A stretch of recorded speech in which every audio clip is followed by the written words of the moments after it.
Salut Mathilde. Salut. Merci d'avoir accepté mon invitation. Mathilde, tu es sénatrice Les Écologistes, puisqu'on ne dit plus Europe Écologie Les Verts, je crois. Tu es sénatrice des Français et des Françaises de l'étranger. Alors, tu viens de me l'apprendre, mais vous n'avez pas une circonscription particulière dans les Français et Françaises de l'étranger, contrairement aux députés. Tu es aussi la Benjamine du Sénat. Tu es la plus jeune sénatrice de cette mandature et je crois de toute la Ve République, si je ne m'abuse. Ouais. C'est le cas.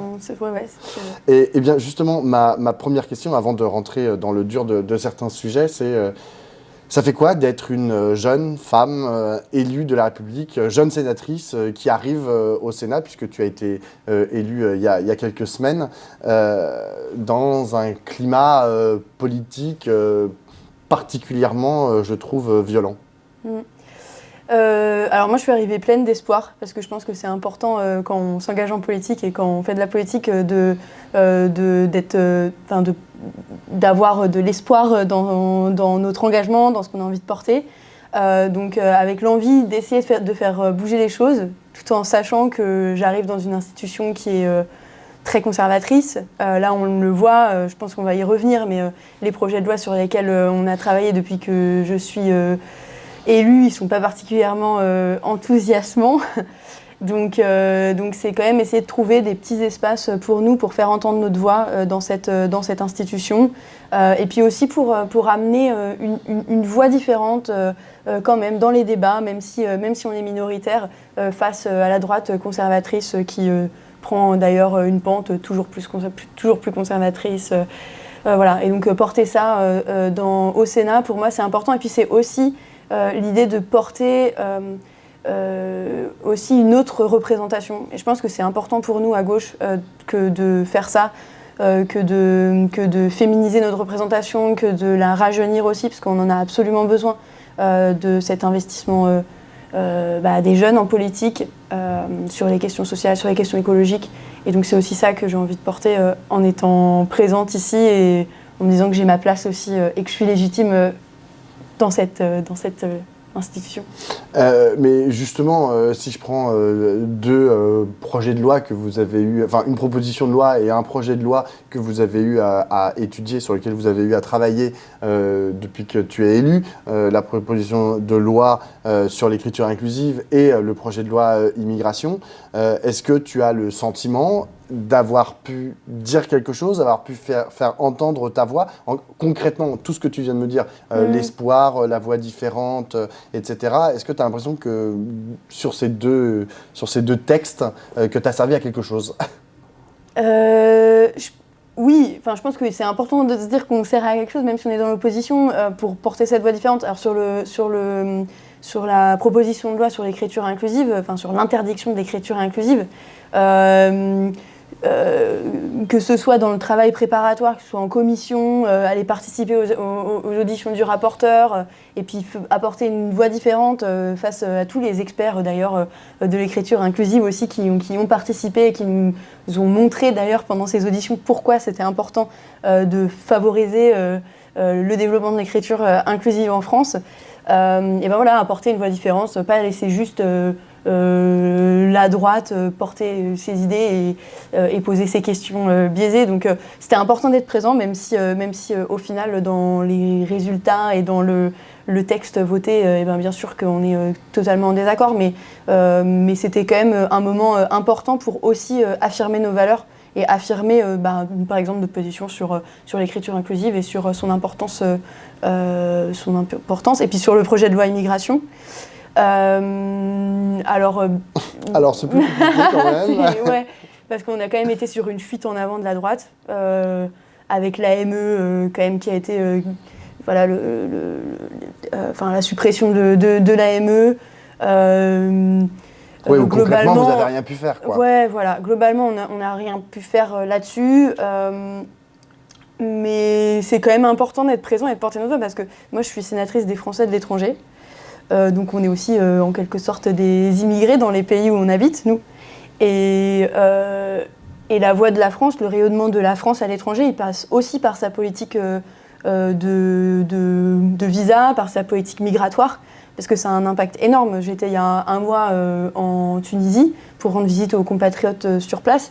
Et la politique de visa de la France, c'est un des enjeux de tension avec le gouvernement tunisien globalement, avec la population tunisienne, en fait, avec les gens qui sont même les plus proches de la France, qui viennent régulièrement et qui, d'un coup, on leur refuse leur visa sans raison particulière. Ça crée aussi une amertume forcément vis-à-vis de la France. Enfin, il n'y a pas de raison, quoi. Donc c'est aussi porter cette voix-là, je pense, de dire que non, en fait, c'est pas quelque chose qui est porté universellement, ces propositions de la droite, et puis aussi essayer quand même de montrer le paradoxe entre ce qu'ils proposent et puis la réalité, c'est-à-dire que même ce que en général la droite défend sur le développement de notre économie, sur la réindustrialisation de la France, tous ces sujets-là. En fait, même le MEDEF dit qu'on a besoin de personnes, de plus de migration en France pour occuper les emplois. Donc c'est un paradoxe total dans la position de la droite aussi. Donc je pense que c'est important de le mentionner. Donc là, tu as parlé de ta position de résistante finalement dans cette chambre qui est le Sénat. Tu entends aussi être force de proposition. Il y a des sujets qui te tiennent particulièrement à cœur et à mon avis qui vont occuper une partie de ton mandat. D'abord, tu m'as parlé de cette question des enfants sans domicile sur lequel tu comptes t'investir. Concrètement, comment est-ce que tu vois ton action aujourd'hui en tant que sénatrice sur ce sujet ? Alors là, concrètement, on est en plein projet de loi de finances. Et donc là, la demande qu'on fait, c'est l'ouverture de 10 000 places d'hébergement d'urgence pour ces enfants, pour ces plus de 2800 enfants qui sont à la rue. Et encore, c'est la partie émergée de l'iceberg, parce qu'il y a plein de gens qui n'appellent plus le 115 parce qu'il n'y a pas de place. Donc voilà, ils appellent même plus le 115. Donc nous, ce qu'on porte, c'est ça. Ce sera discuté demain, vendredi, au Sénat. Et donc c'est un continuum avec l'action des députés aussi à l'Assemblée nationale, aussi des maires écologistes qui se sont mobilisés sur ces questions d'enfants à la rue. Donc nous, notre objectif, c'est de faire adopter ces mesures. Et donc là, concrètement, c'est aussi aller voir les centristes pour leur demander si eux aussi, ils peuvent soutenir ça. Et là, je pense qu'on a un espace politique pour peut-être le faire adopter au Sénat. Et ensuite peut-être le voir adopté dans le projet final. Je pense que si on arrive à avoir quelque chose qui soit assez unitaire au Sénat, et peut-être qu'on arrivera à le faire passer ensuite. Donc demain, on se mobilisera là-dessus. Alors c'est intéressant, tu dis que potentiellement aller faire voter ça avec les centristes, c'est-à-dire que tu vas les voir et tu vas leur dire écoutez, là, ce serait bien que vous votiez ce texte parce qu'il est particulièrement important. Je veux dire, tu as l'impression qu'un dialogue à cet endroit-là est possible parce qu'on sait à quel point on regarde beaucoup l'Assemblée nationale et à quel point aujourd'hui c'est difficile à l'Assemblée nationale pour les différents partis de la NUPES, PS, Europe Écologie Les Verts, la France Insoumise et le Parti communiste, de parler avec Renaissance. Ouais. Alors, nous, là, c'est possible d'aller discuter avec eux. En tout cas, moi, peut-être il y a un petit point positif sur les textes qui ont été discutés au Sénat, c'est qu'au moins, on a quand même des espaces de débat. Je trouve qu'ils sont des vrais espaces de débat dans l'hémicycle. Ça, je trouve que c'est quand même à noter. Même si on ne se convainc pas, il y a quand même sur certains amendements des choses qui peuvent des fois bouger et on a des vrais débats dans l'hémicycle jusque tard dans la nuit et ça je trouve que c'est important et là bien sûr c'est aussi oui c'est possible de discuter avec eux, c'est possible et notamment sur ces questions, c'est des questions qui peuvent être quand même assez universelles, les enfants qui dorment à la rue, je pense que tout le monde est d'accord pour dire que il devrait avoir aucun enfant qui dorme dans la rue. Donc voilà, là on essaye d'aller les chercher et de voir s'ils peuvent nous soutenir. Deuxième sujet que tu entends porter, c'est la question de la précarité étudiante, qui est une question qui mine aujourd'hui la vie de beaucoup de jeunes Français et Françaises, et d'ailleurs aussi d'étrangers et d'étrangères, de jeunes étrangers et étrangères qui viennent étudier en France et qui n'ont pas les moyens de se loger, pas les moyens de bouffer jusqu'à la fin du mois, etc. Ouais. Là, c'est quoi le plan ? Alors là, l'objectif, c'est notre proposition de loi pour une allocation universelle d'autonomie d'études. C'est une proposition de loi qui a été écrite par Monique de Marco, qui est la sénatrice avec qui je siège en commission culture, et qui est portée maintenant en commission affaires sociales par Anne Souiris. Donc on est un groupe de sénatrices aussi avec Antoinette Gull, enfin voilà, un groupe de sénatrices écologistes qui souhaitent porter cette proposition. L'idée, c'est d'avoir une allocation universelle pour tous les étudiants et les apprentis qui font leurs études. Et cette allocation, elle serait à 78% du SMIC, donc à un peu plus de 1 000 € par mois. Et l'idée, c'est que tout le monde puisse étudier sans avoir à forcément travailler à côté. On voit qu'il y a des chiffres qui sont quand même super inquiétants.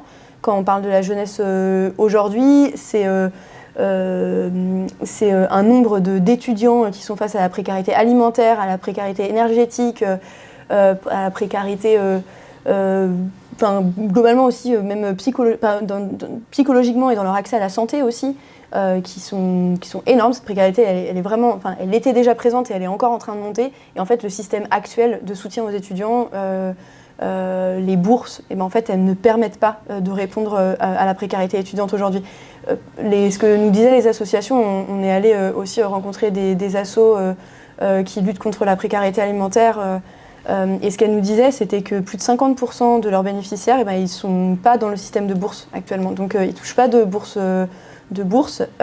Et malgré tout, ils sont en fait en situation de précarité alimentaire. Donc voilà, on sent qu'on a vraiment atteint le système de bourse aujourd'hui pour les étudiants. Donc nous, on a envie de proposer autre chose et ce autre chose, ça va être cette allocation. C'est quelque chose qui existe déjà dans d'autres pays. On a vu que ça existe déjà au Danemark, en Suède, en Finlande aussi, je crois. Donc voilà, c'est ce qu'on va essayer de porter dans la niche des écologistes, c'est le 13 décembre. Là, j'imagine que ça va être un peu plus dur d'aller convaincre les centristes, parce que autant sur la question des enfants qui dorment dans la rue, je veux bien que ça puisse faire vibrer chez eux un minimum d'humanisme. Débourser de l'argent pour les jeunes étudiants et étudiantes précaires, je vois mal comment vous allez réussir à faire. Mais donc du coup, il y a très peu de chances que cette proposition de loi soit adoptée. Comment tu entends, tu me dis que vous allez le débattre dans votre niche parlementaire, ça va servir à quoi concrètement ? En fait, je pense que c'est quand même important à un moment donné de s'appuyer sur des faits. Les faits, c'est qu'il y a des présidents d'universités qui ont fait un appel il y a quelques semaines maintenant, au début de la rentrée universitaire, pour dire que là, on était encore une fois, ils lançaient un cri d'alarme en fait, encore une fois, sur la précarité étudiante. Il y a les organisations syndicales, les organisations de jeunesse qui nous ont aussi toutes dit qu'elles étaient en soutien à cette proposition. L'UNEF, cette proposition, elle a aussi été écrite avec l'UNEF qui soutient fortement l'idée d'une allocation universelle pour la jeunesse. Donc à un moment donné, si les centristes et la droite ne veulent pas entendre ces propositions qui sont faites par la jeunesse et qui sont faites par la jeunesse globalement, nous, c'est quand même important qu'on la porte et qu'on montre que cette droite ne soutient pas l'accès à toutes et à tous à des études. Et puis, ce qui nous parle quand même souvent aussi de méritocratie, on sait que quand les étudiants travaillent plus de 20 heures par semaine, c'est 40% des étudiants qui travaillent plus de 20 heures par semaine échouent dans leurs études. Donc, c'est des chiffres qui sont quand même importants. Et c'est pas, les personnes qui doivent travailler, c'est parce qu'elles ne peuvent pas subvenir à leurs besoins essentiels, qui doivent travailler autant par semaine. Donc voilà, à un moment donné, c'est aussi les mettre face aux faits. Et nous, c'est ce qu'on a envie de faire aussi. Alors, c'est intéressant pour la question des enfants à la rue et sur la question de la précarité étudiante. Tu es tout de suite allé me dire, oui, on va aller chercher les centristes, la droite, etc. la gauche, c'est-à-dire genre tes partenaires, je sais pas, est-ce que tu considères que ce sont des partenaires à la fois du Parti communiste français et du Parti socialiste? Eux, tu considères que c'est bon, globalement, vous êtes exactement sur la même ligne, vous travaillez ensemble main dans la main et il n'y a absolument aucun problème? Ou quand même, tu vois des divergences dans les approches je sais pas moi, sur l'allocation universelle étudiante, est-ce que le Parti socialiste et le Parti communiste sont raccords et ils vont dire banco, c'est bon, on vote la proposition de Mathilde? Alors oui, ils nous soutiennent. Après, ils font part de certains positionnements sur lesquels peut-être ils voudraient proposer des modifications. C'est quelque chose qu'on peut discuter, sur lesquels ils peuvent déposer des amendements. Donc là, on est vraiment dans cette phase de discussion, d'audition aussi avec avec des spécialistes de ces questions-là qui peuvent ensuite nous aider à élaborer la proposition qui passera donc en commission, qui sera votée en commission affaires sociales d'abord. Pour essayer d'améliorer le texte. Donc ça, on est ouvert tout à fait à ces propositions de loi, à ces propositions d'amendement plutôt. Et oui, on pense que normalement ça devrait le faire pour qu'ils nous soutiennent. Là, on est dans la phase de négociation, on discute avec tout le monde et on voit, on prend en compte les commentaires de tout le monde. Et on en discutera après avec les autres sénatrices. Au Sénat, il n'y a pas la France Insoumise, mais il y a les autres composantes de, j'allais dire feu, la NUPES, mais bon, théoriquement, elle existe encore. Pour toi, la NUPES, c'est une réalité ou étant sénatrice, en plus, toi, tu habites à Vienne, j'allais dire tu habitais à Vienne, mais ouais. Tu habites encore à Vienne, en Autriche. Est-ce que pour toi ça veut dire quelque chose ou c'est genre un espèce de vieux truc tout pourri qui t'intéresse pas et tu te dis qu'il faut passer à autre chose Moi je pense que c'est important. Enfin, la NUPES a représenté un vrai espoir à gauche. Enfin, moi j'ai été investie sur les législatives. J'ai été suppléante et j'ai fait la campagne de la candidate insoumise du coup, qui était sur ma circonscription. Et c'était vraiment important pour moi de participer à cet effort collectif pour essayer de faire gagner le plus de sièges possible à la gauche lors des élections législatives. Là maintenant, je pense qu'il faut que la NUPES elle évolue, mais toujours dans la perspective qu'il ne faut pas qu'on laisse en 2027 la voie libre aux macronistes ou à l'extrême droite. Il faudra qu'on travaille sur un programme commun, sur une candidature commune, et ça doit être l'objectif. Donc c'est important qu'on continue à collaborer ensemble. Nous, localement, on le fait, hein, on collabore, je pense dans plein de régions, il y a des gens qui continuent à collaborer, tout en discutant de nos divergences, parce qu'il y en a aussi. Oui, mais là, tu es passé à un autre niveau, t'es passé au niveau national, tu as l'impression que la discussion, elle peut se faire. Toi, par exemple, je sais qu'il n'y en a pas, encore une fois, au Sénat, mais tu rencontres des députés insoumis ou pas du tout Alors, j'en ai pas encore rencontré. Je mangeais une table à côté d'eux à l'Assemblée, mais non, j'en ai pas, je les ai pas rencontrés. Pour l'instant, je vais essayer de rencontrer les députés écolos aussi. Mais ouais, après, bon, c'est un peu compliqué. Au Sénat, il n'y a pas d'insoumis, donc... J'ai une dernière question, Mathilde. Tu me disais que tu voulais avoir de l'espoir pour ton mandat de sénatrice. Est-ce que tu as de l'espoir aujourd'hui pour la gauche en France ? Moi, je pense qu'il faut en avoir. C'est de l'espoir. C'est aussi un espoir que d'être présent déjà ici et d'essayer de porter nos propositions. L'espoir, je pense que c'est aussi le Sénat, c'est censé être aussi la chambre des territoires. Nous, ce qui est important, c'est aussi que la gauche, elle soit présente dans les territoires. Le Sénat, il a cette représentation politique aussi parce que les maires en France, c'est 50% des maires qui ont plus de 60 ans. Donc il y a aussi besoin que en fait, ce tissu disons, de la gauche en local, il se structure et il se renforce, et aussi que les jeunes s'y investissent en local. Donc c'est aussi quelque chose que personnellement ça m'intéresse de porter en tant que sénatrice. Je pense qu'on a aussi un peu ce rôle-là que de permettre l'engagement des jeunes en politique au niveau local. Donc, et que c'est là-dessus aussi que se basera espoir à gauche, si espoir il devait y avoir. Ouais, et puis c'est ce qui permet aussi de faire élire des personnes un petit peu moins conservatrices. Y compris à gauche. Au au niveau local et puis ensuite au niveau national, parce que le Sénat, c'est aussi lié à ça, au conservatisme des personnes élues au niveau local, qui ensuite amène à cette droite sénatoriale très très présente ici. Eh bien, se débarrasser des conservateurs. Je pense qu'on va terminer sur ces bons mots. Merci beaucoup Mathilde. Merci.